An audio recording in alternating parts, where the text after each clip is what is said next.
RTV Audio. Descarga la nueva app y disfruta de los programas de RNE y nuestros podcasts originales.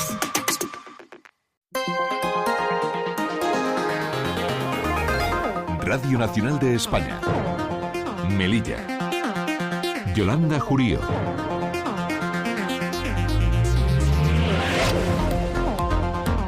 ¿Qué tal? Buenas tardes. 5 mujeres han sido asesinadas en los últimos días a manos de sus parejas o exparejas. Está siendo el verano más trágico en relación a la violencia machista desde que hay registros. Y es que julio se convierte en el mes más mortal para las víctimas de violencia de género, ya que la convivencia aumenta por las vacaciones y los conflictos se agravan y se pueden desencadenar ataques más violentos. Con la confirmación de estos casos, el número de mujeres asesinadas por violencia de género en España roza las 30 en 2024 y las 1.300 desde 2003, que es cuando se empezaron a recopilar estos datos. En nuestra ciudad, el último asesinato se produjo en el año 2016. Todas estas mujeres tienen nombre y apellido. Es conveniente recordarlo, ya que parece que las cifras son las que acaparan el protagonismo cuando hablamos de esta violencia. Pero es que este tipo de delitos representan el 20% de los asesinatos que se cometen en nuestro país. Los datos son solo la punta del iceberg y eso que en España, en el primer trimestre de 2024, se han registrado 45.899 denuncias, 67 de ellas en Melilla. Pero solo se denuncia entre un 20 y un 25% de los casos, por lo que la sombra de la violencia machista reside en muchos más lugares de los que nos podemos imaginar. Estará en nuestro informativo Laura Segura, jefa de la Unidad contra la Violencia de Género de la Delegación del Gobierno de Melilla, para analizar con nosotros esta situación. Pero antes vamos con otras noticias en titulares de este martes 16 de julio con Alejandro Macías y Antonia Koch en el control técnico.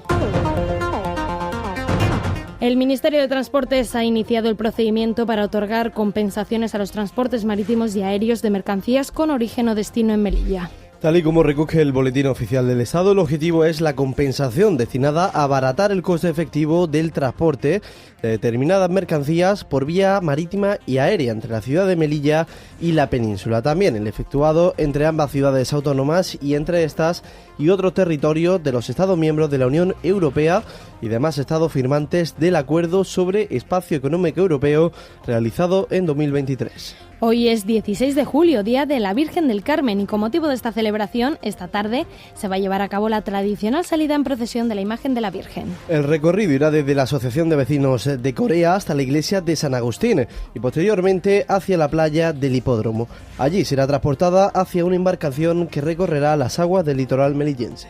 Y en deportes, batería de fichajes en la Unión Deportiva Melilla, el Melilla Baloncesto y el Club Voleibol Melilla. Si en fútbol se ha firmado el lateral derecho Dani Ceballos, en baloncesto al ala pívot Morgan Stilma y en voleibol el equipo ficha al receptor argentino Valentino Bidoni.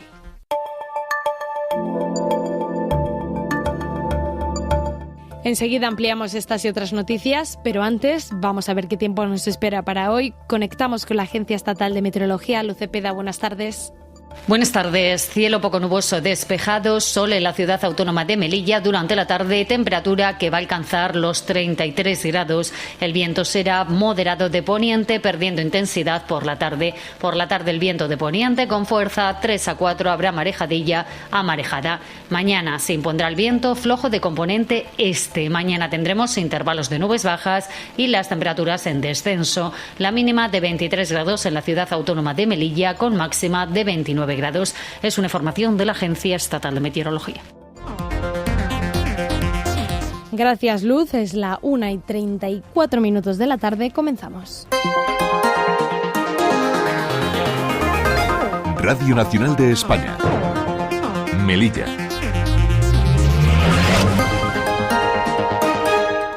Lo avanzábamos en portada. 5 mujeres han sido asesinadas en los últimos días a manos de sus parejas o exparejas.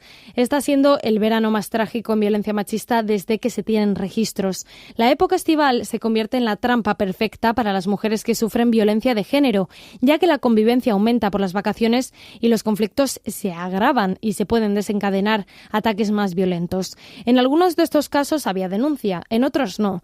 Algunas mujeres estaban dentro del sistema Biogen y otras no. Las otras víctimas de esta violencia son los menores que quedan huérfanos de sus madres. 2 de estas mujeres tenían hijos menores de edad. En Melilla, desde el año 2016, no ha habido ningún asesinato machista, pero son 226 mujeres las que se encuentran en el sistema Biogen y de ellas 148 tienen menores a su cargo. Está con nosotros la jefa de la Unidad de Violencia de Género de la Delegación del Gobierno de Melilla, Laura Segura, que nos va a ayudar a analizar por qué se están disparando los asesinatos por violencia de género y qué puede hacer el sistema y nosotros como ciudadanía para intentar frenar esta ola de violencia. ¿Qué tal, Laura? Buenas tardes. Hola, muy buenas tardes. Lo mencionábamos antes, es posiblemente uno de los peores fines de semana en relación a la violencia machista de los últimos años. Laura, con las campañas de concienciación, con todo el esfuerzo institucional que se estaría haciendo para combatir la violencia de género, ¿cómo hemos podido llegar hasta este punto?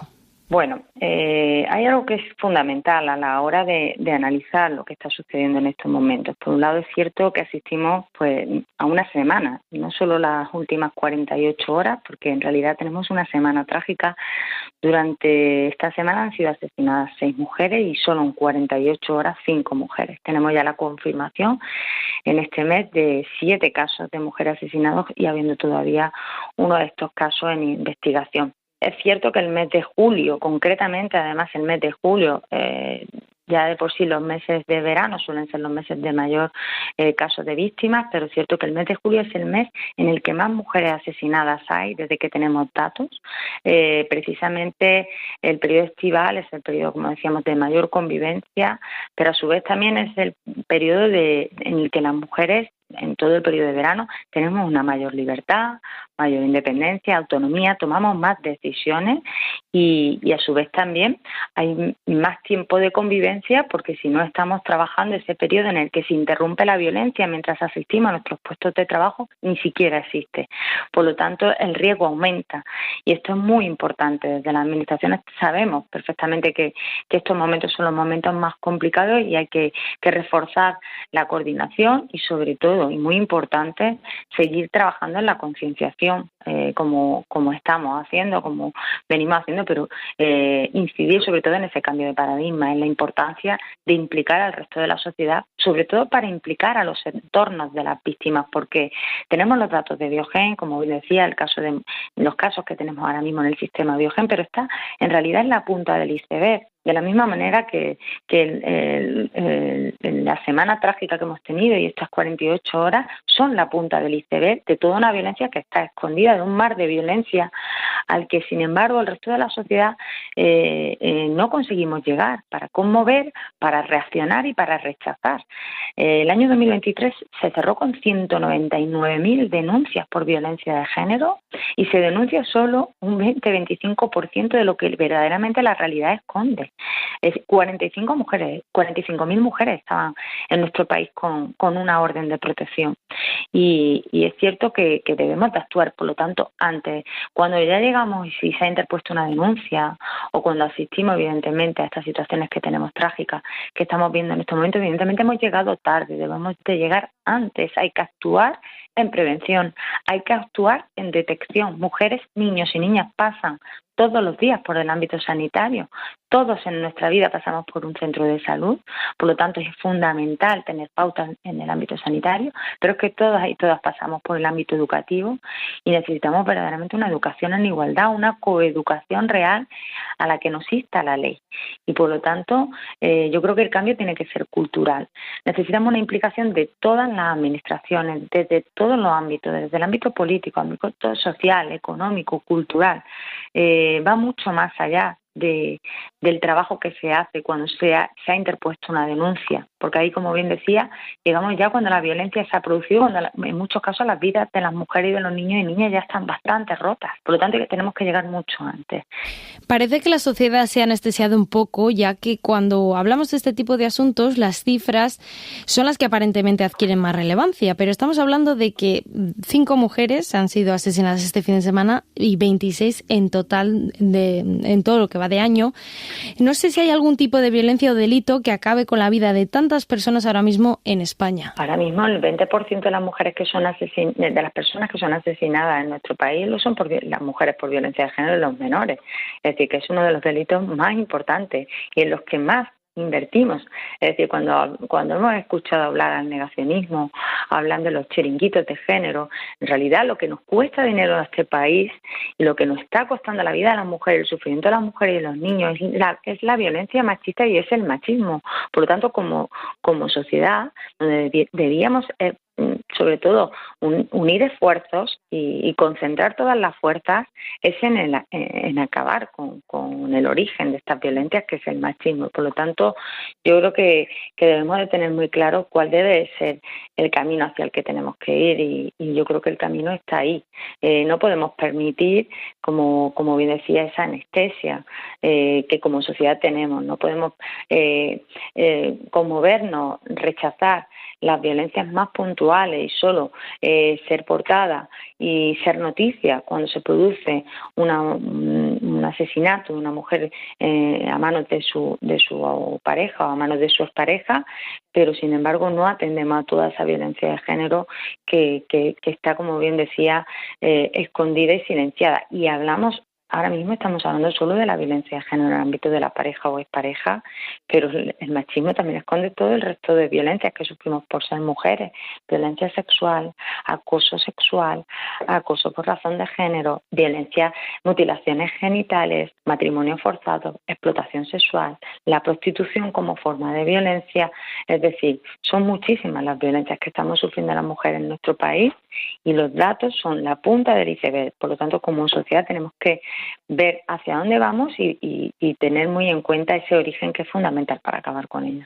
Laura, tú, como jefa de la unidad contra la violencia de género, durante el resto del año recorres los institutos de la ciudad dando charlas de concienciación entre los más jóvenes, y has contado en muchas ocasiones cómo reconocer las caras de alguien que identifica una situación de violencia o se siente identificada ella misma. Para aquellas personas que nos están escuchando y sientan que están en una situación así, ¿qué pueden hacer para intentar salir de esta situación y qué recursos tienen a su alcance ahora mismo? Pues sí, bueno, lo primero es que tenemos que reconocernos como víctimas. Hasta que una mujer no se reconoce como víctima, es muy difícil que esta mujer pueda pedir ayuda. Eso es un primer paso. Y es cierto que tenemos que conocer ese círculo de la violencia desde fuera para entender también por qué esas mujeres no van a salir de la violencia o no se van a reconocer como víctimas. Un círculo de la violencia que sabemos que pasa por distintas etapas, que hay una etapa de acumulación de tensión, una etapa de explosión de la agresión y una etapa de arrepentimiento, que es la que permite esa cronificación de la violencia y que una mujer pueda permanecer en ella como media 8 años, que es el tiempo que puede permanecer una mujer en una situación de violencia. Sí es cierto, como bien decía, que cuando damos estas charlas, que son por ejemplo las charlas del plan director, con alumnado bastante joven, lo primero que intentamos es romper ese hielo, ¿no?, que hay, sobre todo con gente joven, en referencia a estos temas que vamos a trabajar, sobre todo ante ese mensaje negacionista que tanto está calando entre los menores y que por lo tanto a veces se nos cierra puerta cuando podamos llegar a ellos y a ellas para tratar estos temas.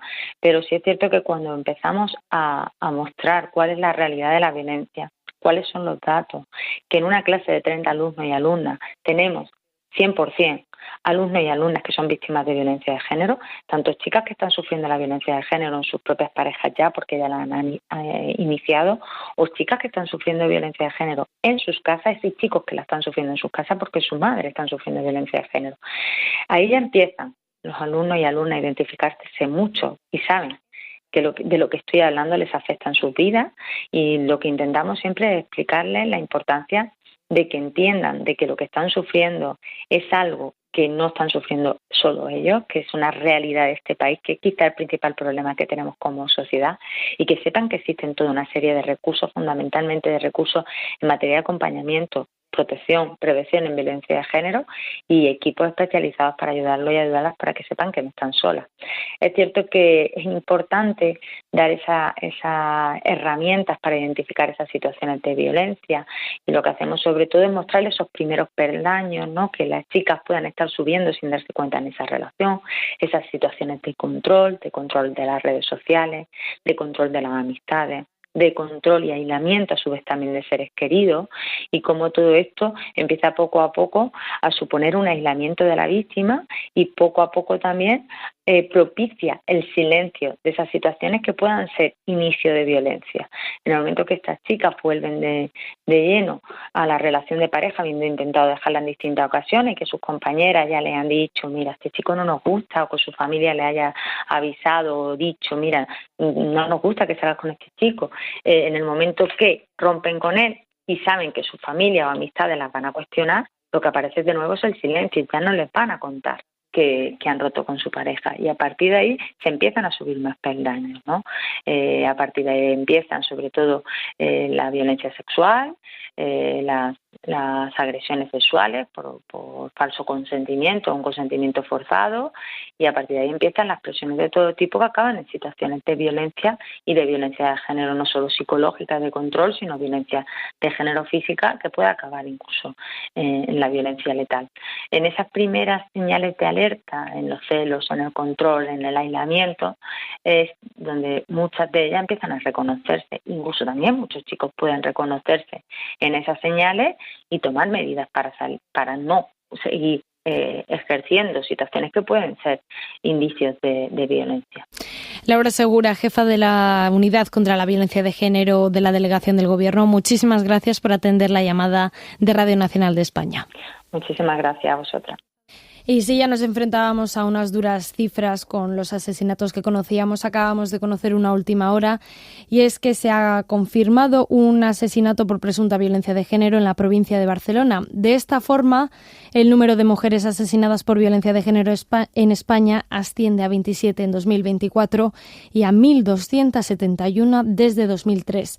Recordamos desde los micrófonos de Radio Nacional que el 016 es el número de teléfono de información, asesoramiento jurídico y de atención psicosocial inmediata a todas las formas de violencia de género. Recordamos, es gratuito, confidencial, está disponible 24 horas y no deja rastro en la factura, aunque sí que puede quedar constancia en el registro de llamadas del teléfono, de donde se puede borrar. Está destinado a las mujeres víctimas de violencia de género u otros tipos de violencia sexual y a las personas de su entorno que quieran informarse.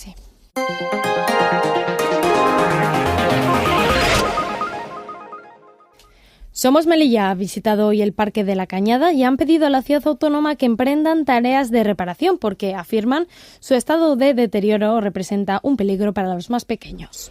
El diputado de Somos Melilla, Min Osmani, ha destacado que el parque tiene 30 años de antigüedad y señala que el muro perimetral está totalmente destruido y requiere de una reparación urgente. Hoy Somos Melilla, a petición de los vecinos, nos hemos acercado al Parque de la Cañada, un parque que tiene más de 30 años de antigüedad y que, a pesar del buen trabajo que hacen el personal de mantenimiento, el tiempo no perdona. Y son numerosas las deficiencias que presenta este parque. Estamos hablando principalmente del muro perimetral, que ha cedido y que es un auténtico peligro para niños y para usuarios. Estamos hablando de que la red de agua o de distribución de agua de este parque presenta numerosas deficiencias, no paran de reventar tuberías y Melilla precisamente no le sobra agua, por tanto hace falta urgentemente intervenir en ese aspecto. Osmani también ha pedido que instalen porterías nuevas en el campo de fútbol, vestuarios y más atracciones para los niños. Para ello, dice, se necesita un compromiso por parte de la ciudad autónoma y pide al presidente de la ciudad, Juan José Imbroda, que se interese por las necesidades de la Cañada durante su legislatura y no solo en campaña electoral. Pedimos al gobierno de la ciudad y al señor Imbroda que no aparezca aquí un año antes de las elecciones solo para pedir el voto. Hay que intervenir ya, al principio de la legislatura, porque los vecinos de la Cañada también se merecen un parque digno y propio del siglo XXI. Más asuntos. El Ministerio de Transportes ha iniciado el procedimiento para otorgar compensaciones a los transportes marítimos y aéreos de mercancías con origen o destino en Melilla. Tal y como recoge el Boletín Oficial del Estado, el objetivo es la compensación destinada a abaratar el coste efectivo del transporte de determinadas mercancías por vía marítima y aérea entre la ciudad de Melilla y la península, así como el efectuado entre ambas ciudades autónomas y entre estas y otros territorios del Estado miembros de la Unión Europea y demás estados firmantes del Acuerdo sobre el Espacio Económico Europeo realizado en 2023. El plazo para presentar a través de la sede electrónica del Ministerio de Política Territorial y Memoria Democrática estas solicitudes es de un mes y se establece para las mismas una cuantía de 125.000 euros. Los beneficiarios serán personas físicas o jurídicas en el caso de productos originarios o transformados en Ceuta o en Melilla, según corresponda, transportadas al resto de España o exportadas a países integrantes del Espacio Económico Europeo, el remitente o expedidor de las mercancías, y en el caso de las importaciones que no se fabriquen en Ceuta o Melilla, enviados desde el resto de España o el espacio económico europeo a Ceuta o Melilla, serán beneficiarios los receptores o destinatarios de las mercancías. Las mercancías deben corresponder a materias primas y productos intermedios, también llamados inputs, necesarios para la producción de los productos del apartado anterior, siempre que no se encuentren en Melilla. Mercancía en stock proveniente de importaciones destinadas a consumo realizadas por pequeñas y medianas empresas comerciales de Melilla, sujetas al régimen de venta al por menor, y mercancías también peligrosas procedentes de Melilla o del resto de la Unión Europea, y así como residuos generados en Melilla. El Sindicato Médico de Melilla ha criticado la falta de acción por parte del Ministerio de Sanidad debido a los datos expuestos por el propio Ministerio que indican que Ceuta y Melilla se encuentran a la cola en cuanto a las dotaciones económicas. También inciden que la Unión Europea califica a las dos ciudades como los territorios donde peor está la sanidad de todo el Estado. Denuncian tanto Melilla como Ceuta llevan años sin los profesionales sanitarios necesarios para dar la cobertura que demanda la población con especialidades como oncólogos que están trabajando bajo mínimos. Hoy es 16 de julio, Día de la Virgen del Carmen, y con motivo de esta celebración, esta tarde se va a llevar a cabo la tradicional procesión de la imagen de la Virgen desde la Asociación de Vecinos de Corea hasta la iglesia de San Agustín y posteriormente hacia la playa del Hipódromo, donde será transportada hacia una embarcación que recorrerá las aguas del litoral melillense. José María Aznar es el presidente de la Asociación de Vecinos del Hipódromo. Lo que son costaleros somos 40 y algo, creo. Luego viene la banda de música, que hace unos años pertenecía a la asociación de vecinos, pero por motivos diversos se deshizo la banda de música, se fueron con la cofradía del cautivo, pero todos los años vienen y sacan a la Virgen porque la llevan en el corazón también los chiquillos. Muchos son de aquí del barrio, son gente de la mar y son unos 40. Viene la escuadra de cazadores de la Compañía de Mar, que son los que escoltan a la Virgen. Ayer lunes arrancaron los actos lúdicos y religiosos para conmemorar esta festividad con una procesión por la tarde que arrancaba en la iglesia castrense y culminaba en la Plaza de los Pescadores. Allí se llevaba a cabo una ofrenda floral para recordar a los marineros y pescadores fallecidos en el mar. Por cierto, el presidente de la ciudad ha anunciado que a partir de septiembre arrancará las obras de mejora de la Plaza de los Pescadores. Para ello contarán con una inversión de cerca de 200.000 euros. En el mes de septiembre, aproximadamente a mitad de septiembre, empieza la obra de esta plaza. Una inversión de cerca de 200.000 euros. Tiene un periodo de ejecución de pocos meses, no va a llegar a 2 meses o 3 meses está hecho. Vamos a cambiar toda la azulería, esta tiene ya 20 años, está en mal estado como veis, se va a cambiar completamente, se va a centrar también la iluminación y bueno, se va a decorar la plaza. Por su parte, el consejero de Medio Ambiente ha adelantado que aunque los procesos administrativos son largos, este proyecto de reforma de la Plaza de España puede empezar entre octubre y diciembre. Escuchamos a Daniel Ventura. Ya saben que todos los plazos administrativos son largos porque pasan muchos filtros, una obra, un contrato y tal, son bastante largos. Y en el caso no solamente de Plaza España, ahora en breve empieza Parque Lovera, probablemente en el mes de agosto o septiembre. Plaza de España es posible que esté ya adjudicado y que puedan empezar en el mes de octubre, noviembre, y si me apuras, vamos a quedarnos en diciembre.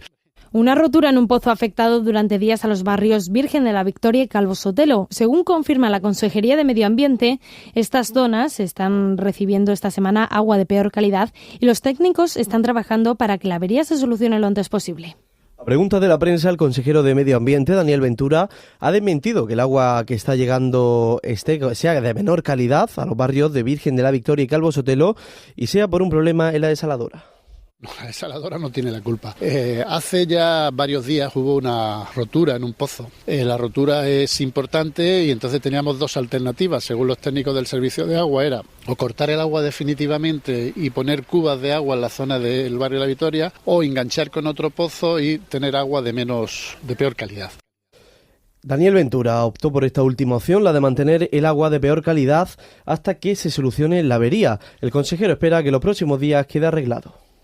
Y esta mañana han comenzado los cursos de verano de la Universidad de Granada. El Estatuto Cultural del Pueblo Gitano, un pueblo de Oriente en Occidente, será el tema que se abordará hasta el próximo 19 de julio en la sala de conferencias de la Consejería de Cultura, la antigua Cámara de Comercio. Serán un total de 45 horas, 13 de clase y 17 en los barrios de Melilla. El director del Instituto de la Cultura Gitana, Diego Fernández, es uno de los ponentes que ha inaugurado esta serie de conferencias. Fernández reivindica la importancia de defender desde todos los ámbitos la cultura de este pueblo histórico. De lo que estamos hablando es del reconocimiento cultural y político de nuestro pueblo. El tema de los programas asistenciales, los programas que se efectúen en barriadas, ese es otro tema que evidentemente tiene que continuar, se ha hecho hasta ahora y continuará, pero de lo que estamos hablando no es de eso, de lo que estamos hablando es de que el pueblo gitano en España es un pueblo español y que se tiene que reconocer con el rango normativo adecuado. ¿Dónde está el reconocimiento de la bandera gitana, del himno gitano? ¿En dónde? ¿Dónde se dice eso? ¿Cuál es el rango normativo que se ha dado a todo ello? No podemos seguir así.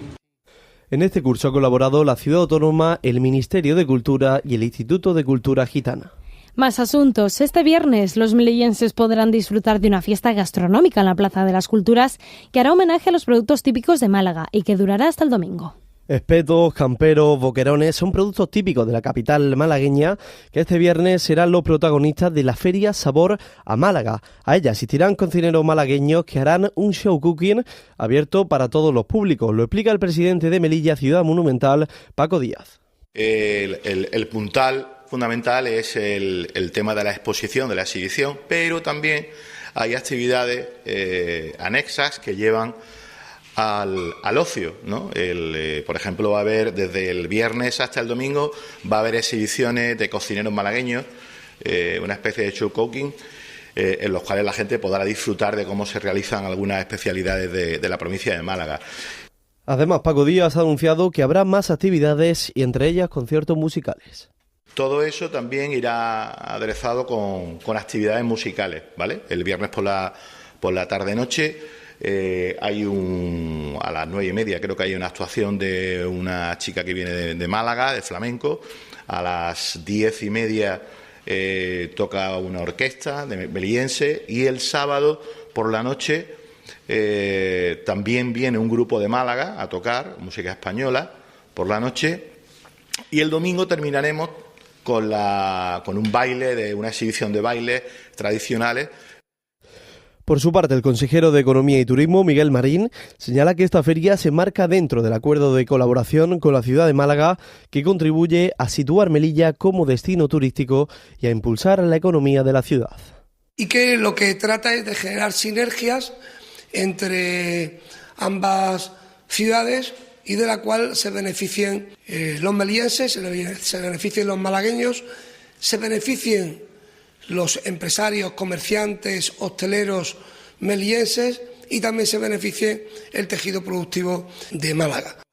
La feria, recordamos, será del viernes 19 de julio al domingo 21. Los dos primeros días, viernes y sábado, estará abierta de 6 de la tarde a 12 de la noche y el domingo comenzará a las 12 del mediodía hasta las 8 de la tarde. Por cierto, que Miguel Marín ha anunciado que llegará un crucero este domingo a la ciudad para el que se espera la llegada de 1.900 turistas aproximadamente. En deportes vamos con la batería de fichajes de los equipos locales. El Melilla Baloncesto refuerza su plantilla con el fichaje del ala pívot Morgan Silma para la próxima temporada. Nacido en Fuengirola, pero con nacionalidad neerlandesa, Silman llega a sus 24 años al equipo de nuestra ciudad para sumar un físico destacable con 2,05 de altura y un gran disparo exterior que le permite ser peligroso tanto dentro como fuera de la pintura. En su trayectoria destacan un oro en el Europeo Sub-18 con la selección de Países Bajos y un campeonato de la Liga neerlandesa y belga con el Héroes Den Bosch. En fútbol, la Unión Deportiva Melilla sigue edificando su proyecto para la segunda red con la incorporación de un lateral derecho, Diego Ceballos, que llega procedente del Rayo Majadahonda. El santanderino de 25 años llega para reforzar el flanco diestro de los azulinos. Con dilatada experiencia en Segunda Federación y en Segunda División B, Ceballos ha pasado por clubes como el Racing de Santander, con el que llegó a debutar en el primer equipo, el Teruel, o la Unión Deportiva Multivera, su último equipo antes de recalar en el Rayo Majadahonda. También el Club Voleibol Melilla ha reforzado sus filas con la incorporación del receptor argentino Valentino Bidoni para la temporada 2024-2025. El joven argentino ha sido un jugador clave en las selecciones juveniles de su país, inicialmente como opuesto y luego especializándose como atacante. El año pasado alcanzó por primera vez la convocatoria del equipo nacional absoluto.